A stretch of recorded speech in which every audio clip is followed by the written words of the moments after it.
دوسرا مسئلہ یہ ہے کہ ڈراپ ڈالنا، قطرے ڈالنا، اس کے بارے میں تفصیل ہے تھوڑی سی۔ آج سے کافی عرصہ قبل، جنہیں متقدمین کا دور کہتے ہیں، پرانا دور، تحقیق یہ تھی کہ آنکھ میں سرما ڈالو تو روزہ نہیں ٹوٹتا ہے، روزے کی حالت میں آنکھ میں سرما ڈال سکتے ہیں، لیکن وہ ایک غالب گمان کے تحت یہ فقہی مسئلہ بتایا گیا تھا۔ جدید طبی تحقیق، سائنسی تحقیق سے ایک بات ثابت ہوئی ہے کہ آنکھوں کے ذریعے معدے تک، حلق تک روٹس ہیں، نالی ہے، فلہذا جب جدید طبی تحقیق سے اور سائنسی تحقیق سے یہ بات ثابت ہو گئی کہ آنکھوں سے حلق کی طرف روٹس ہیں، نالی ہے، تو پھر اس کے تحت فتویٰ بدل گیا۔ یعنی اصل اختلاف کی وجہ کیا تھی کہ آنکھ سے حلق کی طرف روٹس ہیں یا نہیں ہیں۔ تو پہلے چونکہ تحقیق نہیں تھی، اتنی ترقی یافتہ سلسلہ نہیں تھا، غالب گمان کے تحت کہ آنکھ سے حلق کی طرف روٹس اور نالی نہیں ہوگی، فلہذا یہ فتویٰ دے دیا گیا۔ تو جدید طبی اور سائنسی تحقیق کی روشنی میں اب علماء کرام یہ فتویٰ دے رہے ہیں روزے کی حالت میں آنکھوں میں ڈراپ نہ ڈالے جائیں۔ تو برادران گرامی قدر، یہ مسئلہ کلیئر ہوا، اللہ اکبر کبیرہ۔ آئیے ایک اور مسئلہ سماعت کر لیجئے۔ عام طور پر پوچھا یہ جاتا ہے کہ جناب ہم جس وقت اذان ہو رہی تھی، اب یہ مسئلہ عام ہے لیکن مجھے سمجھ نہیں آتی، عام سی بات ہم اصل وقت نہیں دیتے، سنتے نہیں ہیں، دین پڑھتے نہیں ہیں، دین پہ باس کرنے کا وقت ہے ہمارے پاس، دینداروں کو ذلیل کرنے کا وقت ہے ہمارے پاس، دینداروں کی پگڑیاں اچھالنے کا وقت ہے ہمارے پاس، فٹ پاتھوں پہ بیٹھ کے مفتی بننے کا وقت ہے ہمارے پاس، نہیں ہے تو دین سیکھنے کا وقت نہیں ہے، اور یہ میری اور آپ کی بد نصیبی ہے۔ برادران اسلام، جو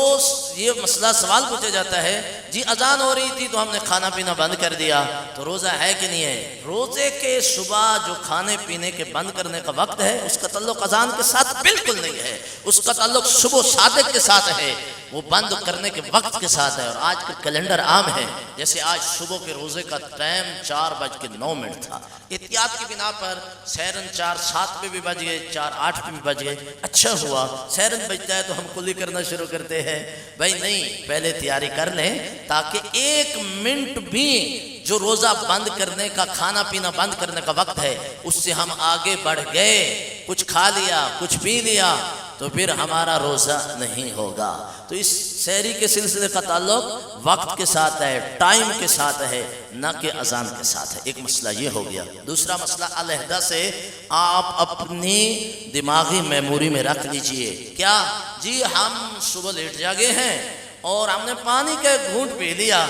روزہ رکھ لیا، علماء صاحب روزہ ہو گیا، بھئی کس ٹائم جاگے ہیں؟ اذان کے بعد جاگے ہیں، نماز کا وقت قریب تھا، بھئی آپ سحری کا ٹائم ختم ہونے کے بعد 1 گھونٹ پانی بھی پئیں گے تو آپ کا روزہ نہیں ہوگا۔ فلہذا ایسی صورت میں یہ ہے، آپ نیت کر لیں کھائے پیے بغیر، تو پھر آپ کا روزہ ہو جائے گا۔ لیکن ایک بات آپ کو بتاؤں، اس کو بطور کمال ذکر کرتے ہیں ہم، جی ہم نے تو سحری کے بغیر الحمدللہ 5 روزے رکھے ہیں، 10 روزے رکھے ہیں، سحری کے بغیر، کچھ کھائے پیے بغیر روزہ رکھنا کمال نہیں ہے، کیونکہ سحری کے اندر رسول اللہ صلی اللہ علیہ وسلم فرماتے ہیں اللہ نے برکتیں رکھی ہوئی ہیں، اس لیے یہ میری اور آپ کی غفلت ہے، سحری کے بغیر ہم نے روزہ رکھا ہے، یہ غفلت ہے، اور کوشش کرنی چاہیے سحری کر کے روزہ رکھنا چاہیے۔ ہاں کوئی بندہ لیٹ جاگا ہے تو وہ نیت کر لے، انشاءاللہ اس کا روزہ ہو جائے گا۔ روزے میں انہیلر کا استعمال، یہ جو دمے والا پمپ ہوتا ہے، ایک دائمی آبادی دمے کا مریض ہے، وہ پمپ کے بغیر گزارا نہیں کر سکتا، پھیپڑے اس کے سکڑے ہوئے ہیں، وہ انہیلر کا استعمال کر سکتا ہے کہ نہیں کر سکتا؟ بھئی روزے کے حالت میں انہیلر کا استعمال نہیں ہو سکتا۔ ڈاکٹر صاحبان سے بھی جو معلومات حاصل ہوئی ہیں، ان کے مطابق کہ سانس کا جو مریض ہوتا ہے اس کے پھیپڑے سکڑ جاتے ہیں، جس کی وجہ سے انہیں سانس لینے میں تکلیف اور دشواری محسوس ہوتی ہے۔ انہیلر کے ذریعے ایسی کیمیکلز، گیس یا مانے بوندوں کی شکل میں ان کے پھیپڑوں میں پہنچتے ہیں، جس کے ذریعے سے اس کا سانس لینا آسان ہو جاتا ہے۔ چونکہ پھیپڑوں تک وہ پہنچتی ہے گیس، فلہذا اس سے روزہ ٹوٹ جاتا ہے۔ ایسے مریض کے لیے مسئلہ یہ ہے کہ ڈاکٹر کہتا ہے کہ تو پمپ نہیں استعمال کرے گا، یہ کیمیکل انہیلر کی صورت میں نہیں استعمال کرے گا، تو تیرا روزہ تو جو ہے زندگی تیری مشکل میں پڑ جائے گی، بیماری اور بڑھ جائے گی، زندگی خطرے میں پڑ جائے گی، تو ایسی صورت میں اسے فانی مریض کہتے ہیں شریعت میں، دائمی آبادی فانی مریض۔ تو اس فانی مریض کو روزہ نہ رکھنے کی اجازت ہے، اور وہ اپنی طرف سے فدیہ ادا کرے۔ فدیہ